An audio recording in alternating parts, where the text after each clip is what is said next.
નમસ્કાર નમસ્કાર નમસ્કાર વિદ્યાર્થી મિત્રો, સ્વાગત છે આપ સૌનું વિદ્યાકુલ ગુજરાતી કોમર્સના સરસ મજાના લેક્ચરની અંદર 5 મિનિટના મોસ્ટ ટાઈમપી સેશન સ્વરૂપે આજે હું તમને કહેવા જઈ રહ્યો છું એવો સવાલ કે જે 3 માર્ક્સની અંદર ખૂબ અગત્યનો છે, વારંવાર પૂછાઈ શકે છે, અને એ છે ચેપ્ટર નંબર 4 માં નાણાકીય નીતિનો ગુણાત્મક સાધન. હવે નાણાકીય નીતિના ગુણાત્મક સાધનો કેટલા છે તો કે 4 છે, પણ જો 3 માર્ક્સમાં પૂછાય તો 4 માંથી કોઈ પણ 3 લખવાના છે. કયા લખી શકાય એની ચર્ચા ફટાફટ માત્ર 5 મિનિટની અંદર હું તમને કરવા જઈ રહ્યો છું, તો ખાસ મારી સાથે છેક સુધી જોડાયેલા રહેજો. નંબર 1, ગુણાત્મક સાધન કહેવાય કોને ભાઈ?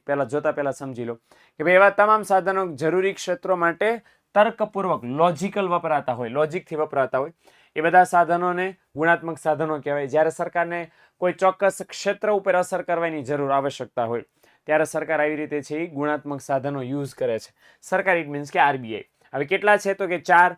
સૌથી પહેલું છે સલામતીની જરૂરિયાત. કોને કહેવાય?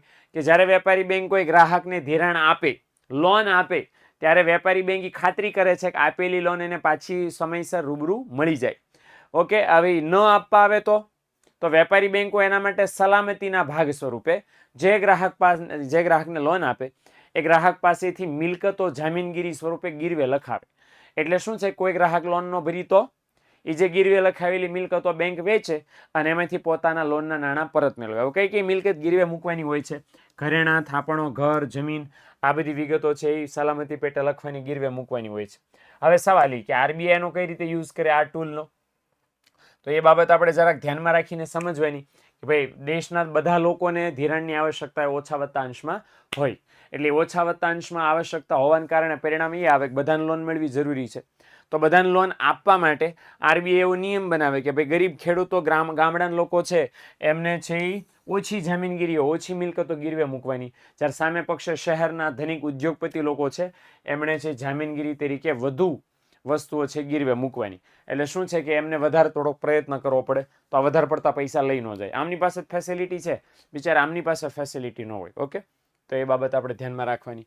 અચ્છા, બીજું જે છે સાધન એ છે માર્જિનની જરૂરિયાત. એટલે શું કે કોઈ વ્યક્તિએ માગેલી લોનના અથવા તો સલામતી પેટે મૂકેલી જે મિલકત છે, ગીરવે મિલકત, એની રકમના અમુક જ ટકા રકમ આરબીઆઈ ના મુજબ વેપારી બેંકો ચૂકવે છે. તો વેપારી બેંકો નિયમ બનાવે. દાખલા તરીકે કોઈ વ્યક્તિએ 10 લાખ રૂપિયાનું મકાન ગીરવે મૂક્યું છે, તો 10 લાખના મકાન ઉપર બેંક કેટલા રૂપિયાની લોન આપે? 8 લાખ રૂપિયાની લોન આપે. એટલે 20% માર્જિન કાપીને લોન આપે. ઓકે, તો 10 લાખના મકાન ઉપર 20% ઓછી લોન આપે. ઓકે, આ નિયમ કોને બનાવ્યો? આરબીઆઈ બનાવ્યો. વેપારી બેંકોએ ફોલો કરવો પડે. એ બાબત આપણે ધ્યાનમાં રાખશું. બીજું કે કોઈ સામાન્ય વ્યક્તિ, ગરીબ ખેડૂત વ્યક્તિ છે, એ લોન મેળવવા માટે આવે 10 લાખની, તો એમાંથી 10% માર્જિન કાપ્યા બાદ ધિરાણ કેટલા રૂપિયાનું થઈ જાય? 9 લાખનું. તો અહીંયા સમજવાની શું બાબત છે જરાક ધ્યાનમાં રાખો કે અહીંયા છે કોઈ સામાન્ય વ્યક્તિ, ઉદ્યોગપતિ, જ્યારે પોતાની મિલકતો ગીરવે મૂકી અને લોન લેવા માટે આવે તો એની કેવી લોન મળે? ઓછી. એટલે કે માર્જિનનો દર વધુ હોય, અંતર ઝાઝું હોય. અને સામે પક્ષે અહીંયા અંતર કેવું હોય? ખૂબ જ ઓછું.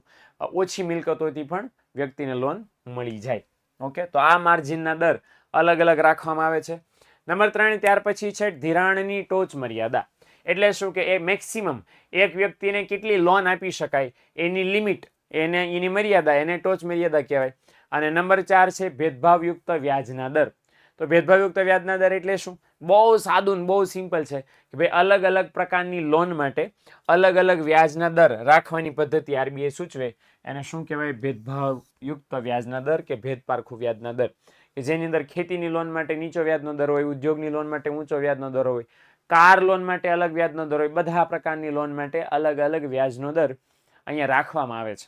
ઓકે, તો આ 4 ગુણાત્મક સાધનો છે જે આપણે ખાસ ધ્યાનમાં રાખવાના. પરીક્ષાની અંદર મોસ્ટ ઓફ 3 માર્ક્સમાં પૂછાય છે, તો 4 માંથી કોઈ પણ 3 તમે સરળતાથી લખી શકો છો. ઠીક છે દીકરાઓ, પરીક્ષાની તૈયારી માટે બેસ્ટ ઓફ લક. જોરદાર, ખતરનાક મોજથી તૈયારી કરજો. ચેનલ સાથે જોડાયેલા રહેજો. મળીએ છીએ આપણે નેક્સ્ટ વિડીયોની અંદર. ત્યાં સુધી આવજો.